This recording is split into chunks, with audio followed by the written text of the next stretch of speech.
Hello and welcome to another episode of Cancer Research Simplified. If you remember, in episode number 2, we talked about cancer stages. There we mentioned that the higher cancer is graded based on criteria that we have discussed, the more difficult to treat it is. I will put a link to episode number 2 so that you can go back and watch it if you need to. There we also mentioned that since high-grade tumors are difficult to treat, with no doubt, early detection systems of cancer is so important not only for diagnosis but also for successful treatment of the disease. This is why now many cancer research activities are directed not only towards treatment of cancer but also towards development of new systems that detects cancer at early stages. Here in this episode we will be talking about early cancer detection systems and tests for several cancer types. We will be breaking it down in several parts so that you can focus on your cancer type of interest. So now let's go ahead and have a closer look. Early diagnosis of breast cancer. Studies have shown that breast self-examination, or BSE, is one of the most effective early detection methods of breast cancer. And I can guarantee you how important such self-breast examination for breast cancer is, since I know many women who had detected some lumps in their breasts while just lying down or relaxing or watching TV. And these lumps unfortunately have been confirmed to be breast cancer. So it is therefore highly important, and I encourage everyone, and I know your doctor would do so as well, to do your regularly, preferably monthly self-breast examination. The other method is the clinical breast examination, CBE.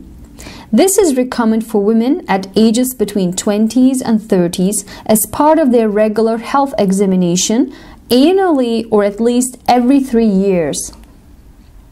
Many of you have heard about mammography or mammogram. It is recommended for women at age starting from 40 to get a mammogram annually. Like mammography, ultrasound is also a non-invasive imaging method, but unlike mammography, it does not expose the breast tissue with X-rays. It is used to assist the clinical breast exam or mammogram for examination of suspicious lesions. Like ultrasound, magnetic resonance imaging, or MRI, is a non-radioactive imaging system. Having said that, don't worry too much about the details on each imaging system, as we will have later on another episode specifically on cancer imaging systems.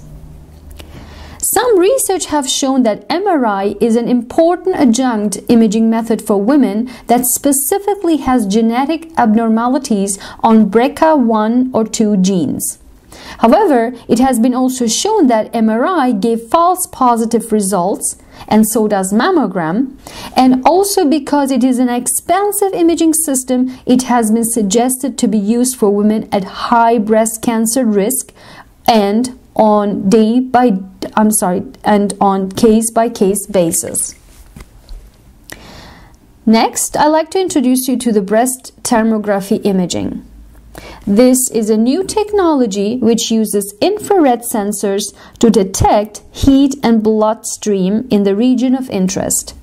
In case of cancer, the heat of region increases and so does the blood flow. This will be detected by this imaging method. Although research around the world has shown that this method is quite accurate, it is recommended to be used as adjunct to mammogram. As you can see, there are many detection systems and tests already in use to detect cancer at early stages. Please make sure you check them with your doctor to ensure an early detection of possible cancer, which may lead to a successful treatment of the disease. So I hope this was helpful to you. Thank you for watching, and I see you in the next episode.